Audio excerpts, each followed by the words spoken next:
మీ business విస్తరించాలనుకుంటున్నారా? మార్చి 16, 17న హైటెక్స్ లో franchise India biggest ఫ్రో expo. అలాగే ఈ రాష్ట్రంలో ఇంకో గ్యారంటీ కూడా ఇచ్చాం. 200 యూనిట్ లోపల ఉన్నటువంటి వాళ్ళకి 200 యూనిట్లు వాడుకునేటువంటి వాళ్ళందరూ వరకు వాడుకునేటువంటి వాళ్ళందరికీ ఉచితంగా కరెంట్ ఇస్తామని చెప్పాం. నేను స్పష్టంగా ఇక్కడి నుంచే కొత్తగూడెం ఈ ప్రాంతం నుంచే చెప్తా ఉన్నాం. రేపు 27వ తారీఖు నాడు చేవెళ్లలో 200 యూనిట్లు ఉచితంగా కరెంట్ ఇచ్చేటువంటి కార్యక్రమాన్ని లాంచ్ చేస్తా ఉన్నాం. ఈ నెల ఖర్చు పెట్టుకునేటువంటి కరెంటు సంబంధించి మార్చిలో ఎవరు కూడా బిల్లు కట్టాల్సినటువంటి అవసరం లేదు. 200 యూనిట్ల వరకు అని కూడా మేము చెప్తా ఉన్నాం. టిఆర్ఎస్ నాయకత్వం కరెంట్ ఇవ్వరు, గ్యాస్ ఇవ్వరు, అడగండి అమ్మా రోడ్డు మీద తీసుకొని వస్తాం అని చెప్తా ఉన్నారు. వాళ్ళందరికీ చెప్పండి మిత్రులారా, మీరు ఇక్కడికి వచ్చినటువంటి వాళ్ళందరూ కూడా పాత్రికేయ మిత్రులు కూడా నేను విజ్ఞప్తి చేస్తా ఉన్నాను.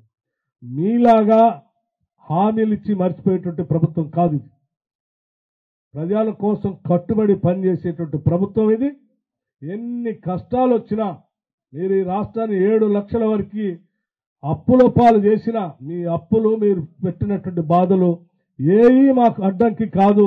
మేము 6 గ్యారంటీలని ప్రజలకు అందించడానికి ఎట్టి పరిస్థితుల్లో 6 గ్యారంటీలకు సంబంధించి అన్ని అందిస్తాం, ఒకదాని తర్వాత ఒకటి చేస్తామని ఈ సందర్భంగా మీ ద్వారా రాష్ట్ర ప్రజలందరికీ తెలియజేస్తూ ఈ 6 గ్యారంటీల కోసం అందుకోవటం కోసం మహిళలంతా కూడా సిద్ధంగా ఉండాలని మీ అందరికీ నేను మనవి చేస్తూ, టిఆర్ఎస్ నాయకత్వం కరెంట్ ఇవ్వరు, గ్యాస్ ఇవ్వరు, అడగండి అమ్మా రోడ్డు మీద తీసుకొని వస్తాం అని చెప్తా ఉన్నారు.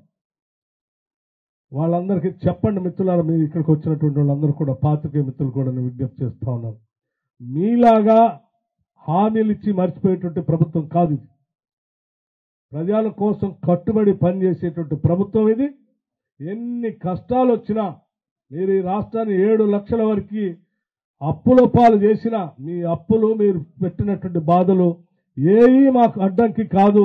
మేము 6 గ్యారంటీలని ప్రజలకు అందించడానికి ఎట్టి పరిస్థితుల్లో 6 గ్యారంటీలకు సంబంధించి అన్ని అందిస్తాం, ఒకదాని తర్వాత ఒకటి చేస్తామని ఈ సందర్భంగా మీ ద్వారా రాష్ట్ర ప్రజలందరికీ తెలియజేస్తూ ఈ 6 గ్యారంటీల కోసం అందుకోవటం కోసం మహిళలంతా కూడా సిద్ధంగా ఉండాలని మీ అందరికీ నేను మనవి చేస్తూ ప్రజలకు అందించడానికి ఎట్టి పరిస్థితుల్లో 6 గ్యారంటీలకు సంబంధించి అన్ని అందిస్తాం, ఒకదాని తర్వాత ఒకటి చేస్తామని ఈ సందర్భంగా మీ ద్వారా రాష్ట్ర ప్రజలందరికీ తెలియజేస్తూ ఈ 6 గ్యారంటీల కోసం అందుకోవటం కోసం మహిళలంతా కూడా సిద్ధంగా ఉండాలని మీ అందరికీ నేను మనవి చేస్తూ